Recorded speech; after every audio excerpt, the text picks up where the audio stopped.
fuck up and you continue to interrupt, I'm going to kick you so fucking hard, you're going to fly out of this room, jackass.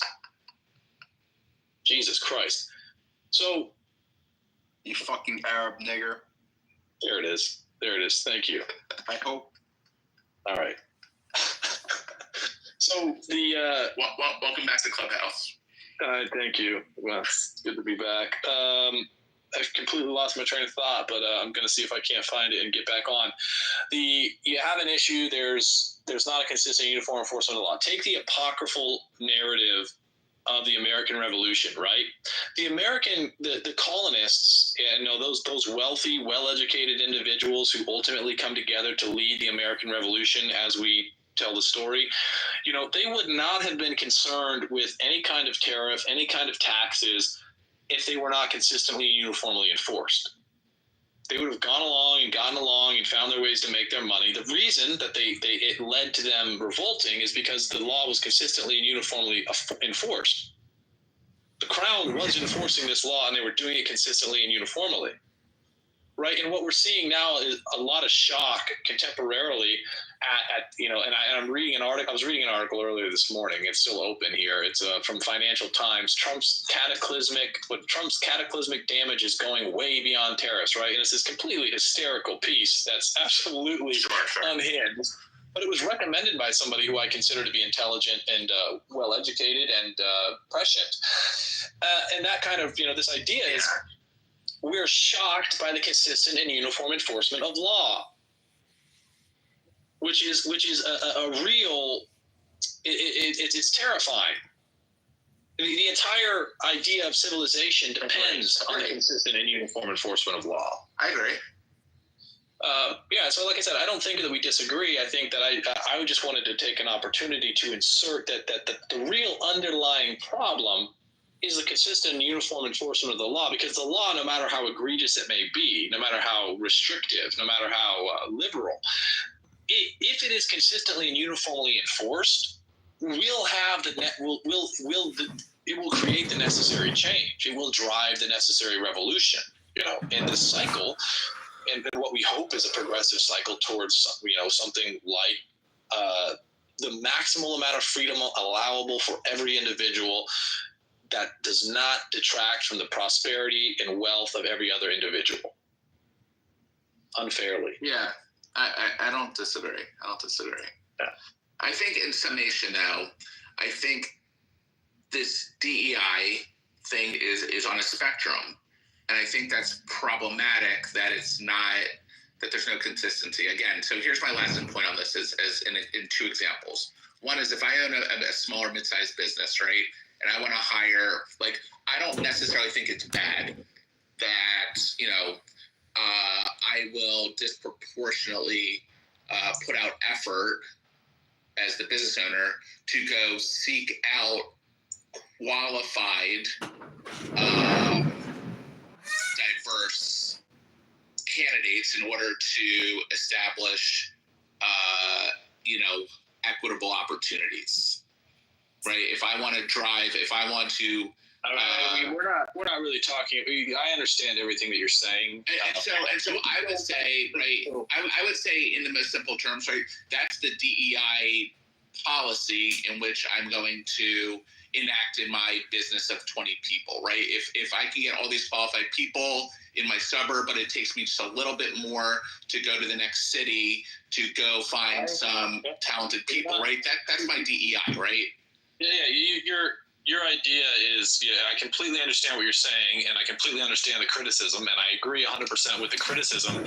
Right. That if you're going to implement some kind of requirement for diversity, equity, and inclusion, you have to be cognizant of the actuarial tables that are involved there, so that they're not needlessly or unfairly. They don't put an imposition that prevents you from even having the opportunity to do business. Yeah, but that's not really the issue, right? That's not really what's being discussed or what. It kind of is when we get down to this mass scrubbing, right? That's what this is perceived as. It's perceived as eliminating opportunity and all of that equity. Matt. Do not interrupt him or you will be kicked. So, Okay, just want to ask you. right? So, Hi, Matt. Hello, everyone. is he still talking? No, I'm sorry, he's been That's okay. So my very last point is in that example, right? I could say that's DEI, right? And so in the most mild and tame, understanding of the definition in the term, right? Because it has no definition in term. And so I think there are a lot of people that just want to have that ability, right, and that identity and that opportunity, and they're seeing the scrubbing as wholeheartedly,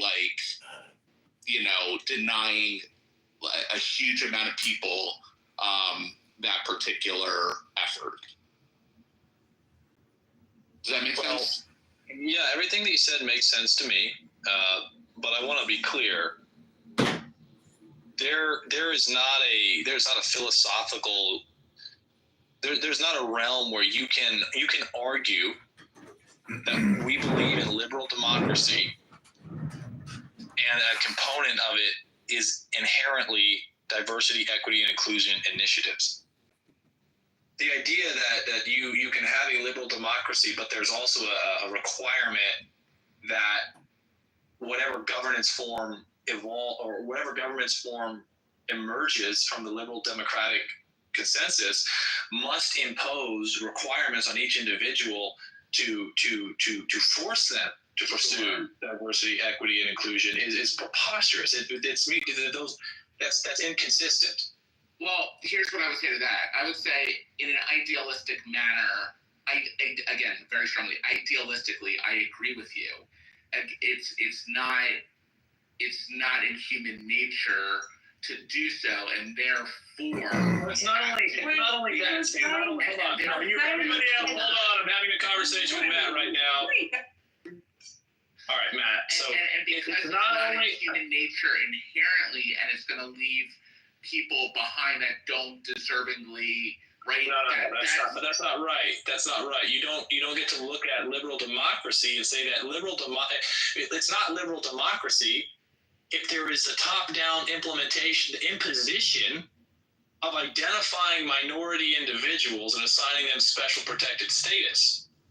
That's not liberal democracy. You don't get to say everybody's going to be equal under the law, but some people are going to be more equal than others. Now, look, I'm not trying to make an argument for or against liberal democracy. Where does Israel come from? Okay, I'm just seriously. wondering, where does Israel come from? Well, maybe if you stick around for more than 5 minutes, you just came into the bloody room, you'll hear something, and you'll be able to hear what Israel had to do with any of this. We are talking to one of the world's foremost, most prominent Zionist Jews, Matt, and he has something he can teach all of us about how we can celebrate and elevate the state of Israel to the power and prestige that it ought to have in this world before the second coming of Hashem. I just want to say I'm definitely a bigger Zionist than Matt, so True. just saying. She has personally vested her life interest in. Anyway. Well, that's a resounding endorsement for your value as a human being and your redeemability, Matt. No, but again, I think if everyone started on an equal playing field, that's hold on. Matt, there's an opportunity here because you seem to be under a false impression derived from the Declaration of Independence, because there was so much, anytime that you set out to write a document, a lot of people ask me, they say, Diogenes, you're so smart. They say I'm good looking too, but I mean, that's not relevant. They say, Diogenes, you're so smart. You should write a book. But if you're being honest, when you set out to write something, everything that you're writing comes with so much more that you're not writing. And so, it's an artistic endeavor, creative endeavor, but it always leaves something out. And in writing the Declaration of Independence, there's things that could be written and there's things that could not be written. I mean, he's taking a phone call, Matt. Come on, this is too important. Oh, wow. This is not. You need to do not disturb on your phone right now. Bottom line, for anyone who's listening, who's interested in this idea of we all need to be equal before the law. I'm back. Matt. Okay, so yeah, let me try to catch you up to speed here, Matt. Anytime you write something, there's something you're not writing. And the people are going to look at what you're writing. They're going to read what you're writing.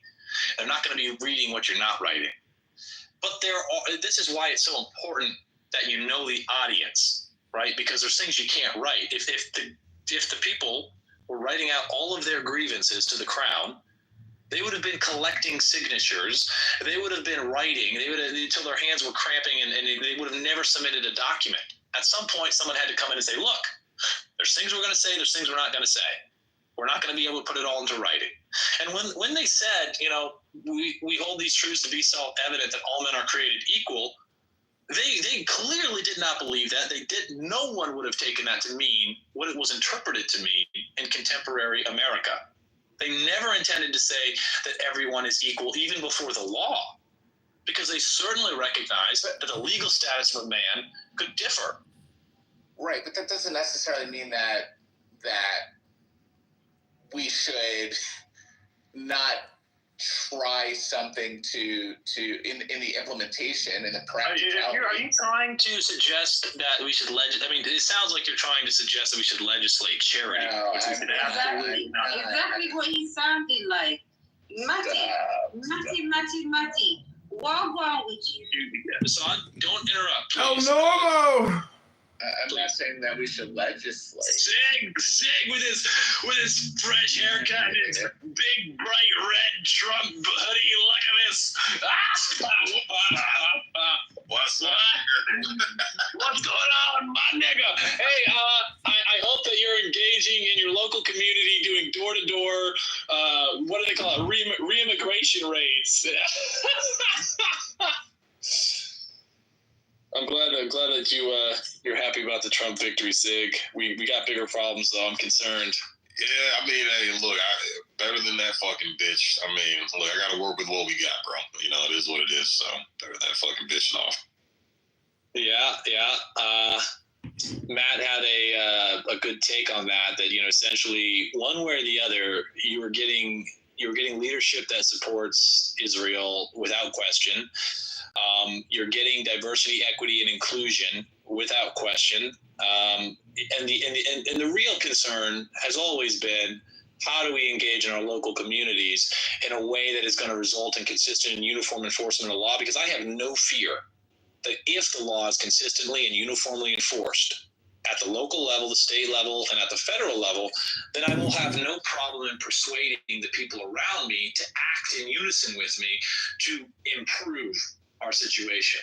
The problem is, of course, the concept of the unequal and inconsistent enforcement of law results in a bastardization. It results in the worst kind of tyranny.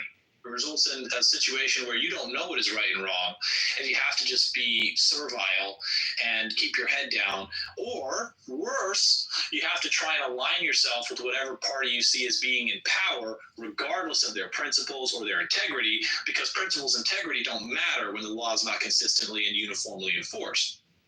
So locally, I spoke to my district attorney. I spoke to my solicitor general. I speak to my sheriff. I spoke to my state legislature. My federal legislator will not return my calls, emails. I even went to his office. But all of those people are refusing to do anything, and they're collecting six-figure salaries to address the ongoing issue with millions of illegal aliens in this country, and tens of thousands, hundreds of thousands in the state, tens of thousands in the county.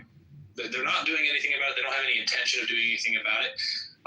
They're still waiting for somebody else to do something about it. And I assure you that what's happening now as Trump plays with tariffs, they're not going to be trying to round them up and take them out. And as a father, I'm very upset about this, because there are military-aged males who are going to outcompete my sons and with the ability to do jobs that they ought to be doing. So when my son, turns 15, maybe even earlier, I plan on putting him to work, either directly for me, or if there's a personality conflict and he needs to learn some hard lessons on his own, working for somebody else, so we can see that daddy does love him. Working for someone else, doing basic labor, doing contracting, roofing, framing, plumbing, landscaping, right? But he's not going to have that opportunity unless daddy secures the border and goes to the next step, which is deporting with prejudice all of the illegal aliens who have stolen prosperity from myself and my children. Because when he goes out into that labor force, the labor force that has been endorsed and protected by Donald Trump's administration and the financial institutions, Jerome Powell said publicly, we want immigration because it suppresses wages. He's going to be turned away from having an opportunity because there's going to be people who are 30 years his senior, who have much more experience, who are going to be available and accept lower wages. And I will not rest until that is rectified. And I encourage you not to rest until that is rectified and not to get convinced it's appropriate to rest on your laurels, to sit down, have a beer, and trust that the administration and the plan is, everything's in control. Patriots are in control now. We got Trump in office. We're not, no, we're not done, because we'll be just as bad or worse because we're fooled a second time as our parents who accepted Reagan's promise that the Immigration Control and Reform Act, while granting unfairly and unjustly, shut the fuck up and strike number 3. Goodbye. Why don't you take the jobs? What? Fucking vaginas, man. Jesus Christ. Lord, why don't you take the jobs? So, as I was saying, if we fail to act locally and consistently from the very basic level of legal organization, our counties, to identify and to remove from our counties these individuals and to hold accountable the elected officials who do not aid us, then we will be worse than our parents who were promised under Reagan that while the Immigration Control and Reform Act would unfairly and unjustly allow for the theft of prosperity from them and their posterity in perpetuity, there would be no further incursions on the border because we would now begin to consistently and uniformly enforce border restrictions. And that didn't happen. At the time that the Immigration Control and Reform Act was passed in 1986, it was an argument about 3 to 4 million illegal aliens. 3 to 4 million illegal aliens in 1986 caused a public outrage that required the president and his administration mollify the public by guaranteeing the security of the border. Well, now we have J.D. Vance getting into a public debate and saying that he thinks there's 25 million. And I have bad news for anyone listening who thinks that the problem is solving itself. He's not even addressing the millions, the probably tens of millions of illegal aliens who were unfairly and inappropriately assigned the status of citizen by a bastardization and a misinterpretation of the 14th Amendment. And before Trump ever got on a goddamn stage or signed an executive order telling you that the 14th Amendment was misinterpreted, I, Diogenes Spooner, told you that the 14th Amendment was being misinterpreted. And it was. And it will be litigated. Don't interrupt me. It will be litigated. But the bottom line is, if we don't act, it will not be rectified. Sure, they will secure the border. It had to be secured at some point, or the state would lose all legitimacy, period. But the real test of the administration is, will it bring to bear its authority on restoring the rights, privileges, and prosperity that follow directly from the consistent and uniform enforcement of the law, especially as it relates to the deportation of every individual who has stolen that prosperity by illegally entering and occupying this country? And the answer is no, that's not going to happen unless we act. We'll take questions, comments, concerns. So if Trump took action with, if he used the military to do the mass deportations, and they were to get out the worst offenders and all the lawbreakers, and there was the uniform enforcement of law, how do you still address the fact that the country is irrevocably financially broke? It's complete. Great question. Did Abby pay you to throw me that softball? Because I'm about to knock that out of the park. I'm going to hit that ball so hard, the casing is going to separate from the interior of the ball. The core is going to. Okay, listen. And I hope that I will hear this idea repeated, and I'll hear some other arrogant motherfucker take credit for the idea, because the most important thing here is the idea and the implementation of this process, and not who takes credit for it. There's bigger fish to fry that's going to feed us all for years if we enact this plan. Ultimately, a lot of attention is being given to the 14th Amendment because Donald Trump has started talking about how it's being misinterpreted to confer citizenship onto undeserving individuals, and essentially setting the precedent, establishing an incentive for people to just get across a magical line in the sand and squeeze the baby out. The 13th Amendment is what we really need to focus on to address the current occupation by these illegal aliens of the country. I would agree with everyone who looks at the state of the infrastructure in the United States of America, the deindustrialization of our country, and says that things have to change. If we are going to have sovereignty, if we're going to have prosperity, we are going to have to be able to do things for ourselves. We're not going to be able to rely on others by manipulating financial conditions infinitely. That's going to come home eventually.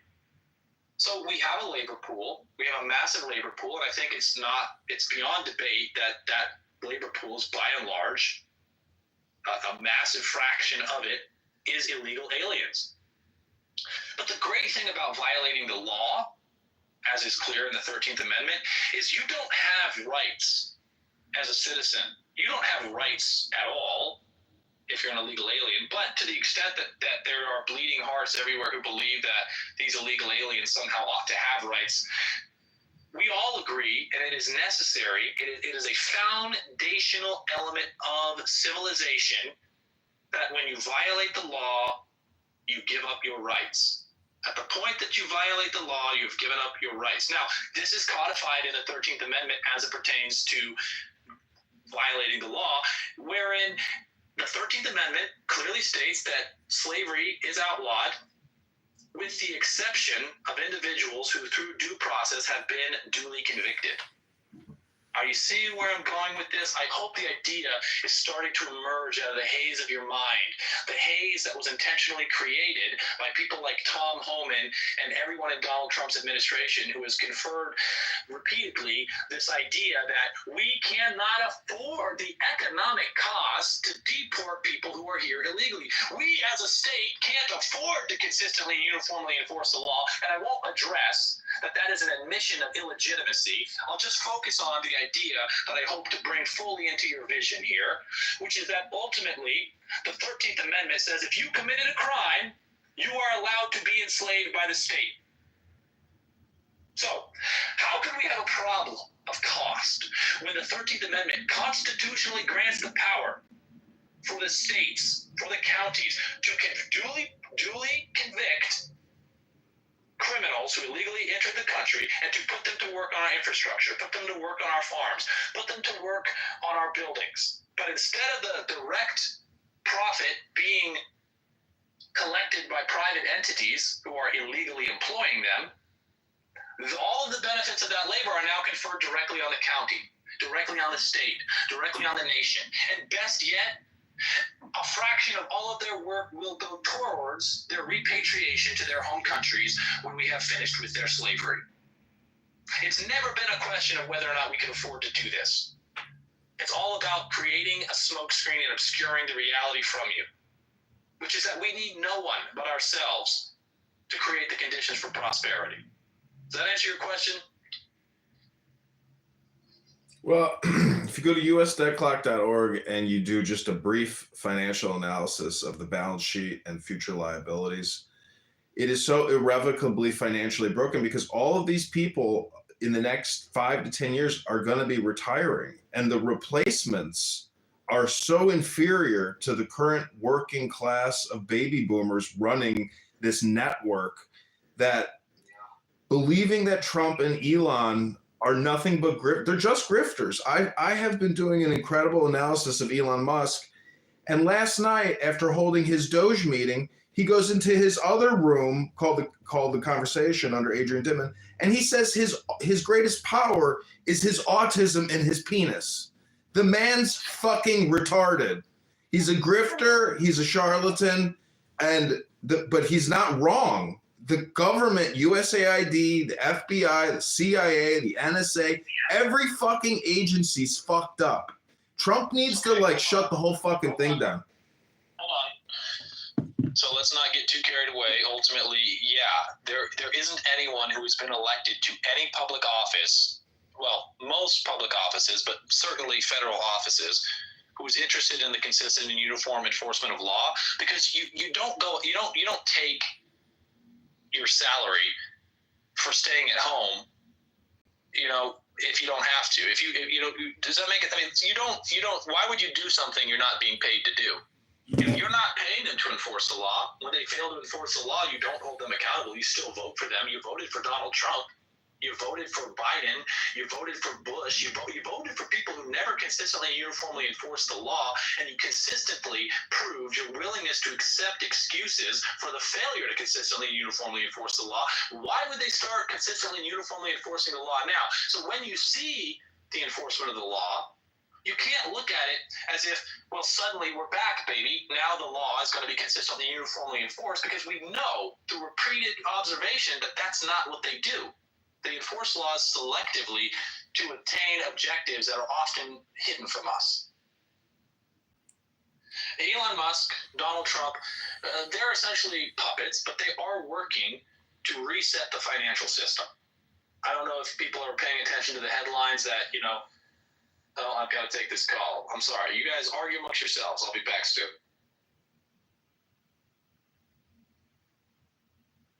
I don't know. I think the solution is always to be upfront about personal responsibility, and knowing that if we want to fix the problems in this country, everyone has to accept complete and total personal responsibility for the whole situation.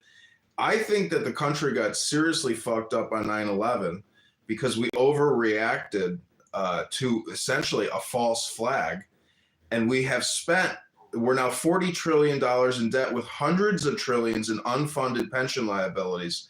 The country cannot solve this problem unless we completely reformulate what we're doing entirely. We can't, this is like plugging holes in a ship that is destined for destruction. And maybe that's just the way life is. I don't know. But I mean, when I hear Elon Musk saying that his dick is huge and his superpower is the autism in his dick, I seriously worry about communication propaganda, communication hypnosis, about totalitarian dictatorship.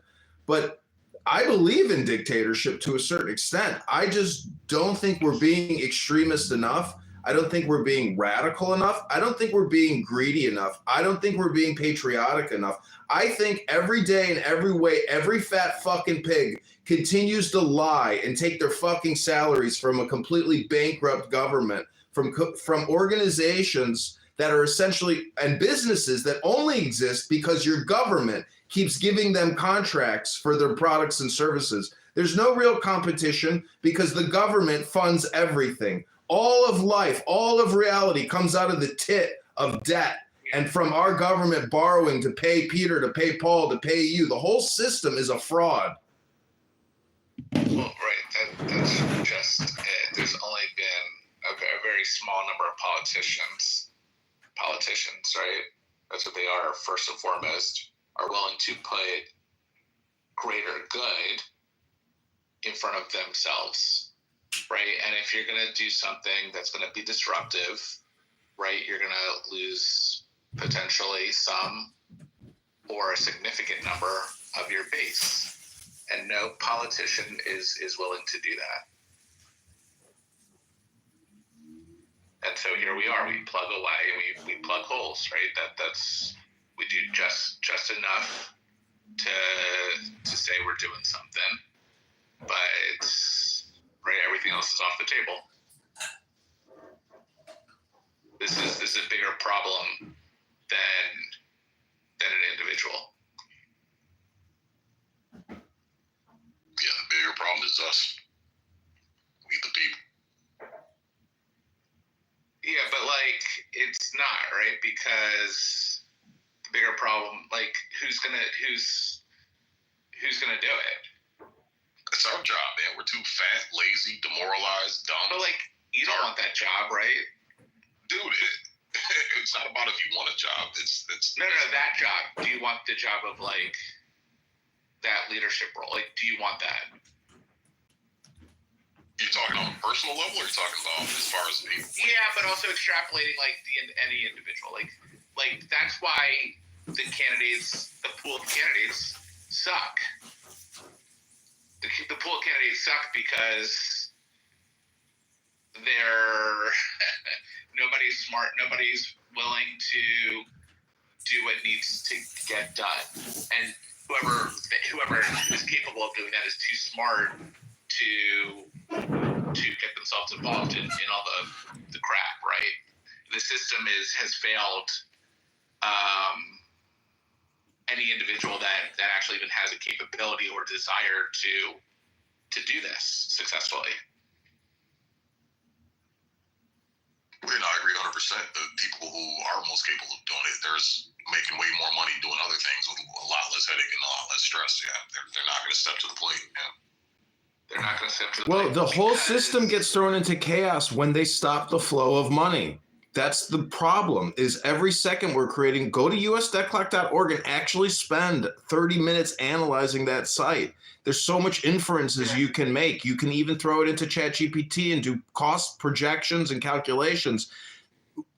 Trump doesn't want to throw the whole system into chaos, but he should and he could. If he was a true patriot, he would completely shut the spigot completely, and he would declare a national emergency and martial law, and he would even grant licenses to Americans, to veterans, to conduct their own independent immigration roundups, deportations, bounty hunter contracts, bounty hunter businesses in every sanctuary city, protected by the federal government.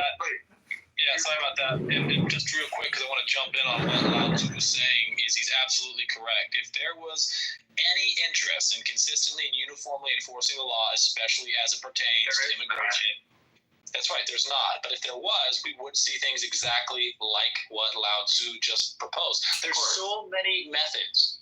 And it doesn't take any kind of special intelligence or proficiency and any discipline to arrive at numerous conclusions for how, in a very economical way, very motivated individuals can be brought to solving the problem of consistently enforcing immigration law. And I say that because I want to reiterate, and I want to be sure that we all understand, the immigration problem has not been solved until every single illegal alien who has ever entered this country has been expelled from the country, and every single bastard child who has claimed citizenship illegally has been recognized and removed from this country.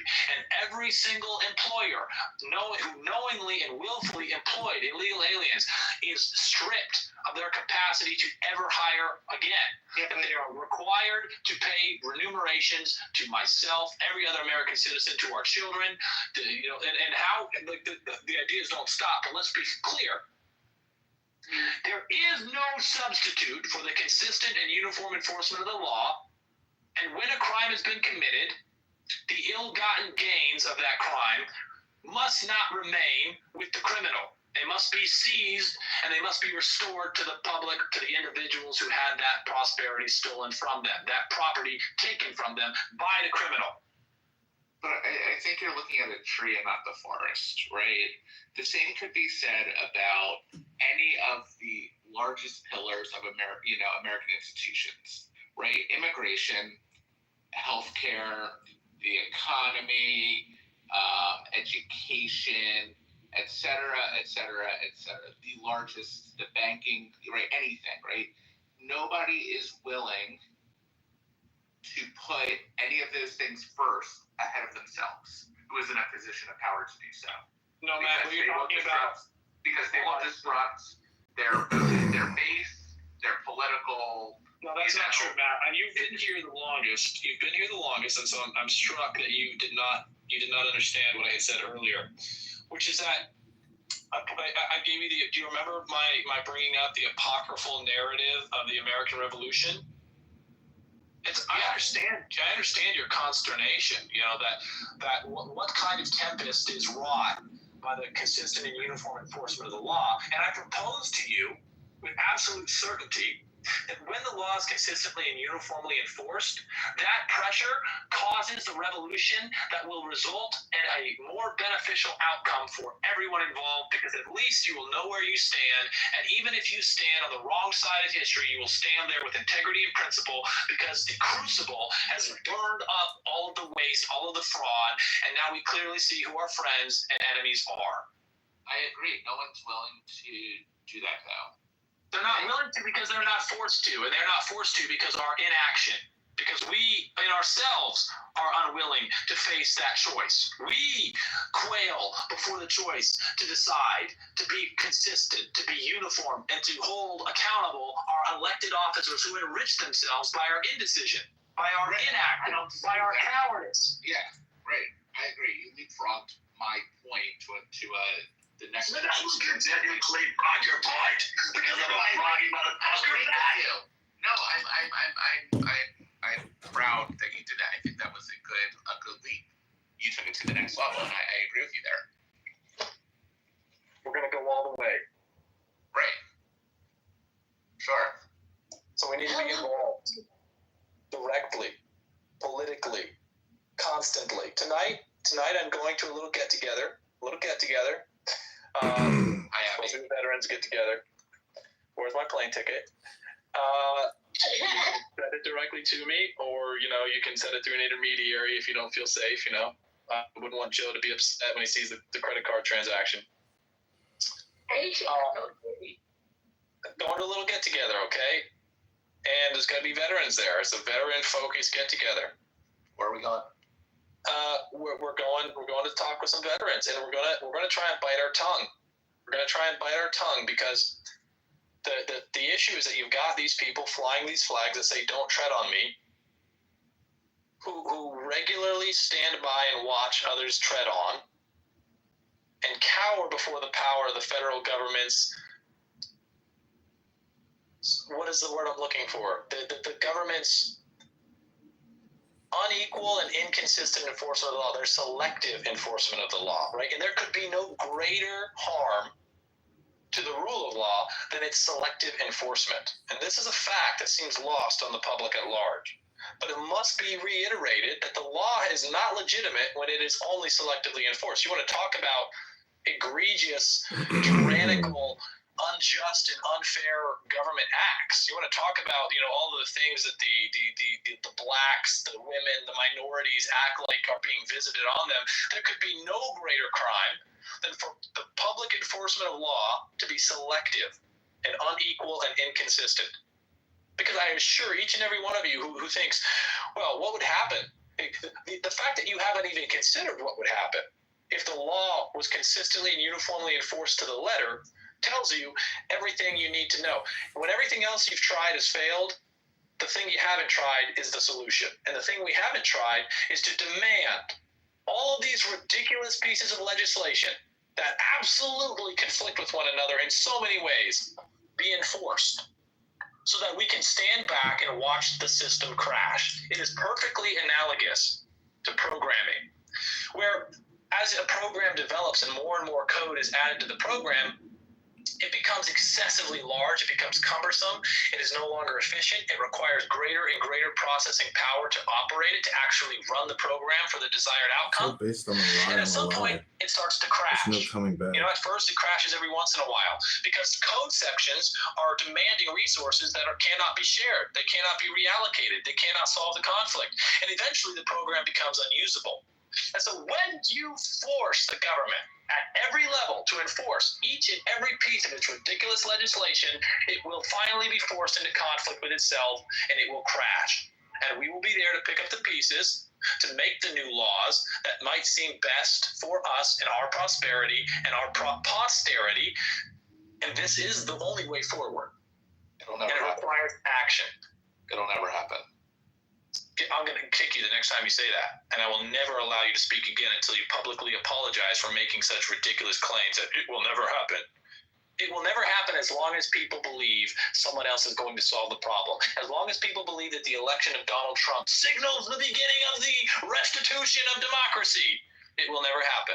As long as people look outside of themselves for salvation, it will never happen. But we will not look for salvation outside of ourselves. We will look inside of ourselves and inside of our communities and inside of our families, and we will find the strength there to demand integrity and principle from our elected representatives, and we will hold them accountable. We will call our sheriff. We will call our district attorney. We will call every single person who claims to represent us at every level and demand results. And when we do that, we will have results. I don't want to hear any of this black pill nihilistic bullshit. Let me ask you a question. Why do you believe it'll happen based on historical, evidence? After all this time, why do you believe it'll happen? What's different now? Because I'm awake and I'm acting. Good morning.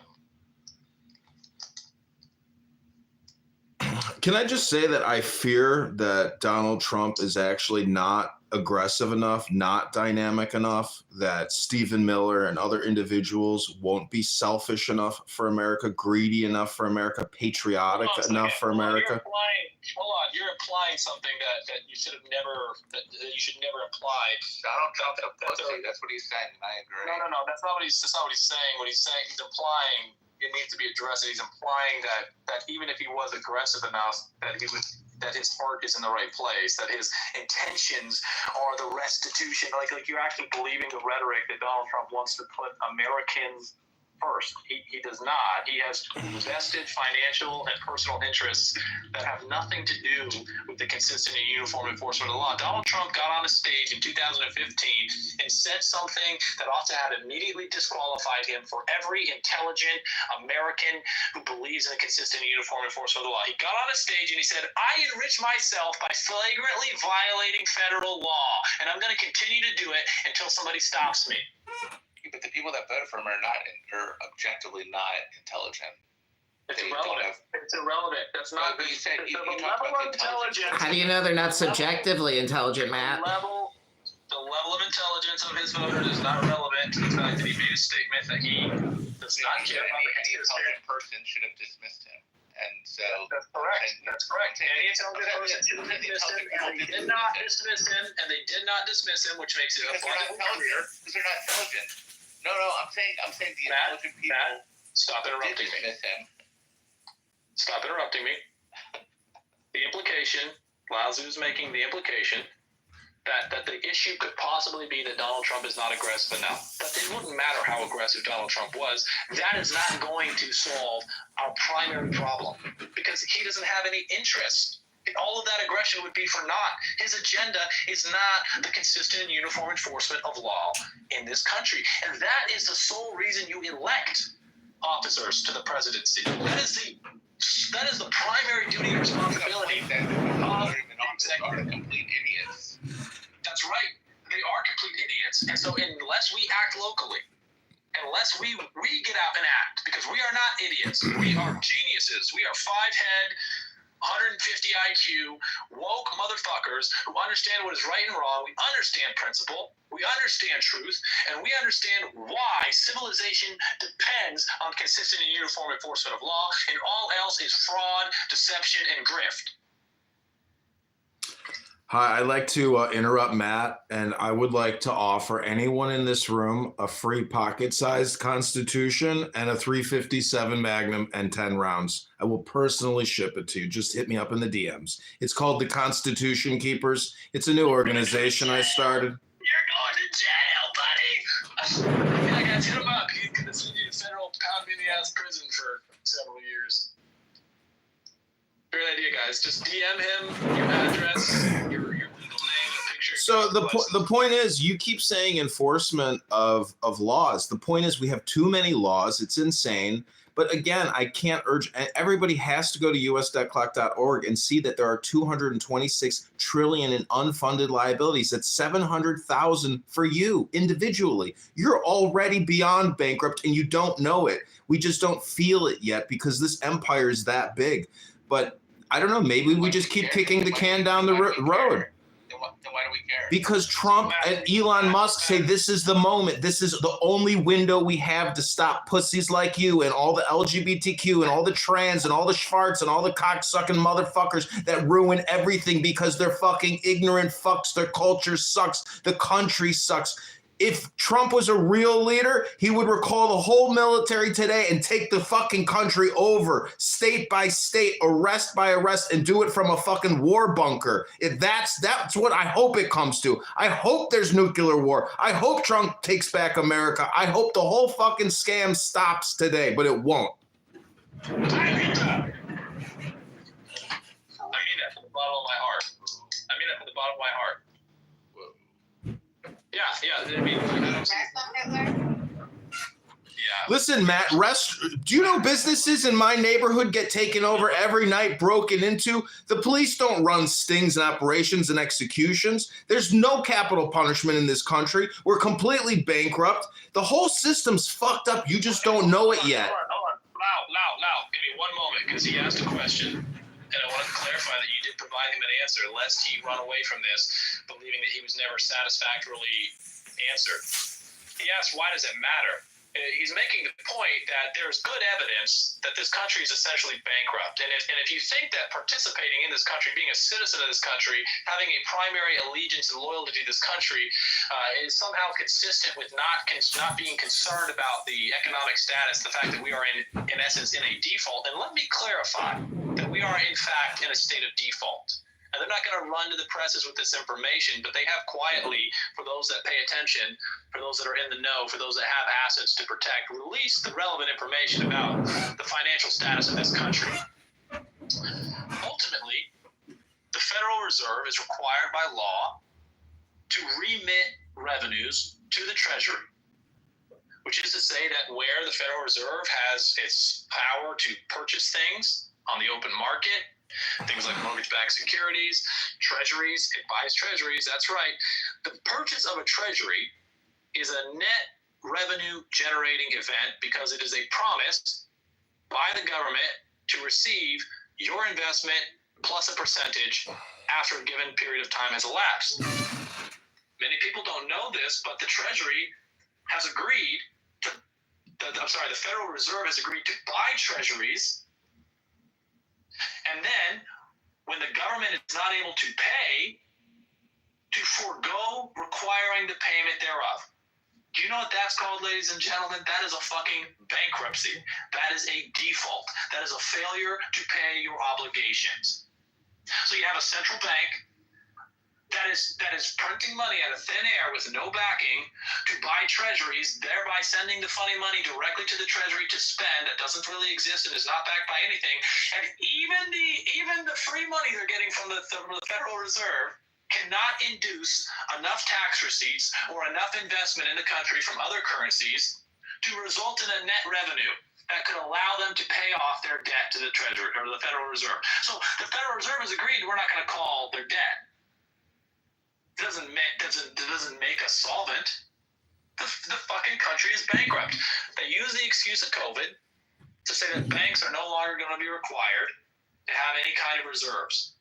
Banks, as of this time, when we've, I guess, kind of generally agreed that COVID is no longer a novel, unique pandemic that is ravaging our populations, there still has been no return to the normalcy of a required reserve for the banks.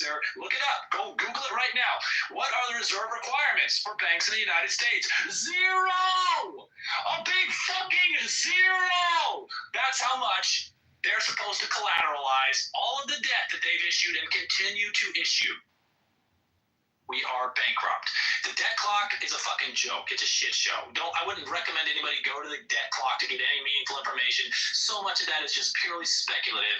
It's a spectacle. I know, but it's all we have in terms of a visual graphic ideation. You have to understand this is all conceptual. You don't need to. I'm not trying to undermine your point. I'm making the point to Matt that the idea you could be an American and be like, well, why does it matter to us? Why does it matter to us if the debt just keeps skyrocketing?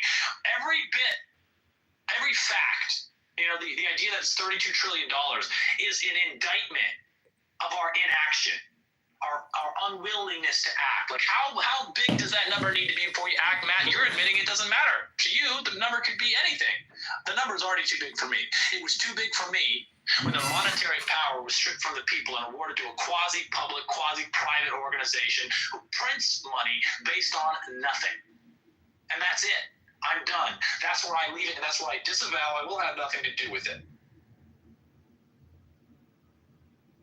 So your question was answered, Matt. He answered your question. That's why it matters, and it absolutely matters. The point is, we are all we got sold out. Matt, I hate to interrupt you, but for 20 years, we have gotten sold out to the point that everyone owes $700,000, and it's only going up. That means there is no future retirement. That means all the pensions, all the mutual funds, all the stocks, everything you own is essentially worth nothing. Hold on, pause. Everything, right, so hold on. You're conflating a lot of ideas right here. The idea that there's not retirement because there is a debt ascribed to your numerical value as a member of the population is not true. They're going to let everyone retire. What we're talking about is at what cost and at what decline in prosperity and what standard of living are you able to retire?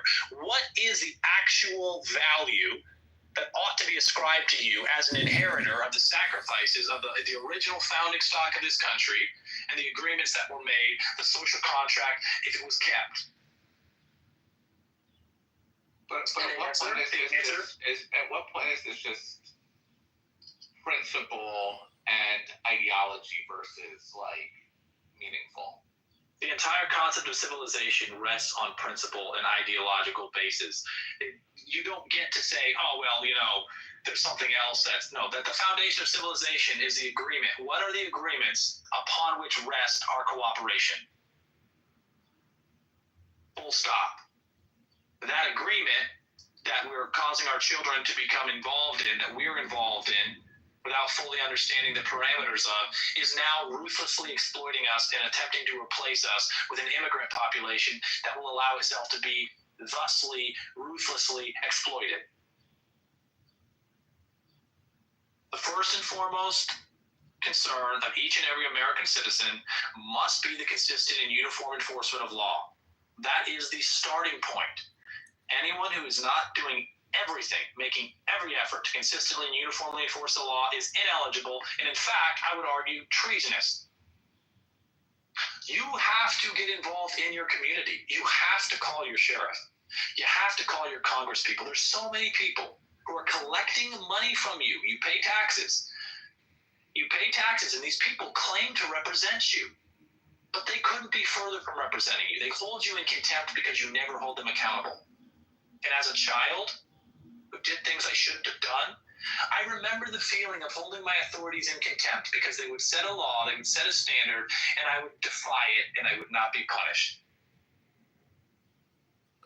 How can our representatives represent us or even respect us if they are never held accountable? If heads never roll for their ruthless exploitation of us, for their intentional, knowing replacement of us with a pliable population of criminals?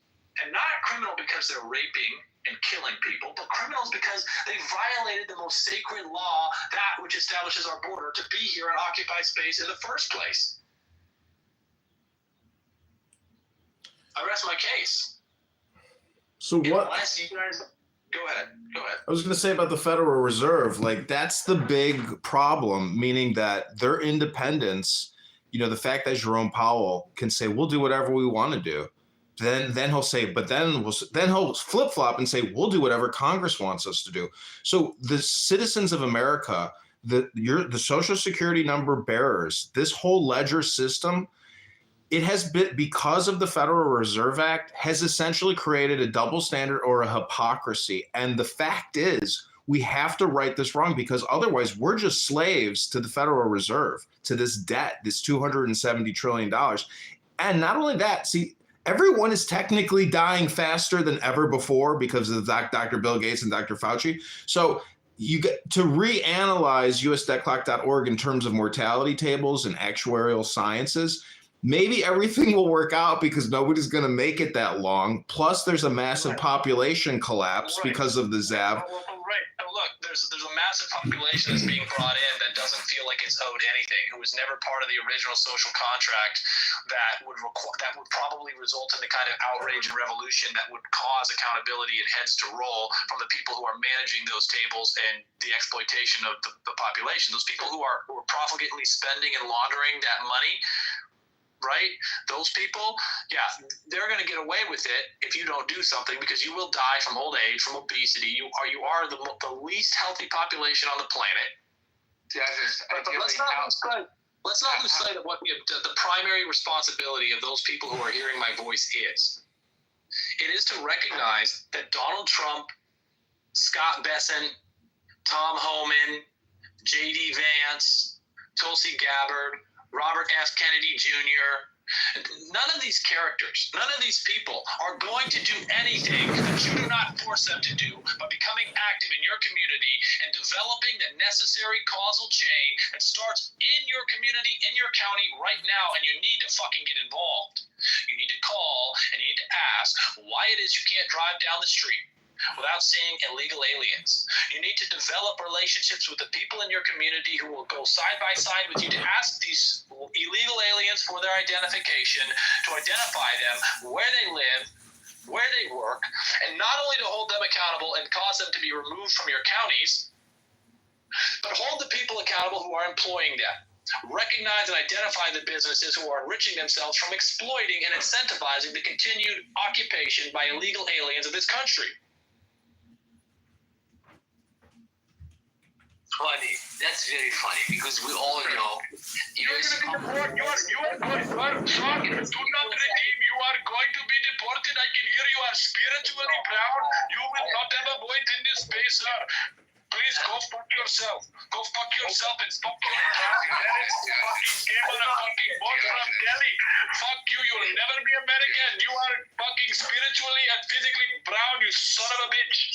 Get out of here, you fucking shit-stained motherfucker. Quick question. So let's say the 15 million illegal undocumented, right? Let's say they're out, right? And let's say 15? Where are you getting 15? 15? Whatever it is. Kidding me?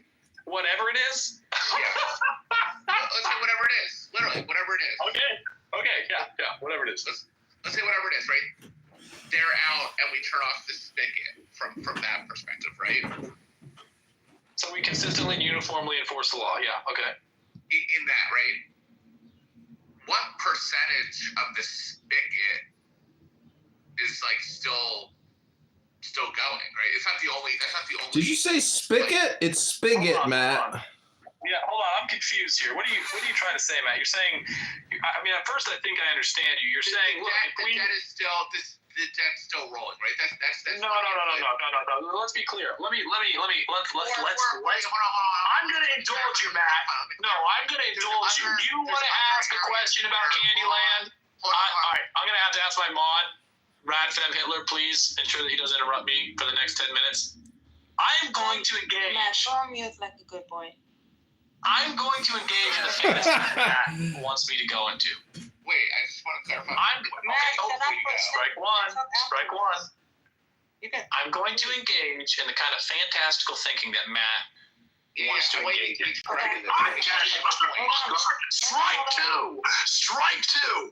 I will put them in the audience and put them back up when you're done. All right. So, Matt is saying, I don't know what the world looks like if we actually consistently and uniformly enforce the law. So let's go ahead and speculate. What would happen? What would happen if we said, hey, the border is in fact closed and we are not going to allow anyone across the border without proper vetting? If you're here legally. Okay? And then we went through all of the country. Wow. From the top of Alaska to the south of Texas or Florida. I'm not sure which one is longitudinally further south, but you cleaned house. You literally went through and said, we're going to consistently and uniformly enforce the law. And the cost of this is not an issue because I can tell you all of the ways that it won't cost us a dime. And in fact, we can enrich ourselves nationally and deport them. Isn't that crazy how human ingenuity works? Well, suddenly, overnight, the value of being a citizen has skyrocketed. You look at this actuarial table that Lao Tzu is talking about, this debt clock, and saying, well, we have this debt, and each citizen has this debt assigned to them. Well, if you go through and remove all of the people who are not citizens, who are acquiring benefits from occupying space, who are competing with you for housing, competing with you for the products that are being sold at incredibly, insanely marked up prices, that have such a maligned, disrupted perception of value that they're being shipped in from foreign countries when they can be grown in your backyard. Your value as a citizen immediately skyrockets. Suddenly the government has to care about you. Your local government, your state government, your federal government, they have to care about you because there's no one else. If you stop paying your taxes now, they will wither and die on the vine.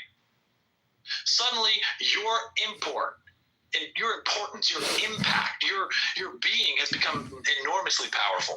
Now companies that want to earn revenue from turning commodities into useful products or services can no longer rely on exploiting cheap foreign labor. Now they have to appeal directly to you and offer you a solution. They have to come to you at terms that you will agree to, because they can't undermine you with practically illiterate, non-English speaking individuals who were purposefully bussed into your cities by the governors who claim to be defending the law that they're supposed, they swore oath to uphold and defend. What happens if we go and clean house and we take all the people who violated the law to be here? We would approach a glorious, prosperous, beautiful future. And that's a guarantee. That is an absolute goddamn guarantee that you can take to the bank. And you'll have a bank that'll have real assets, real commodity-backed money, when you disallow the exploitation of immigrant populations, when you consistently and uniformly enforce the law. And when you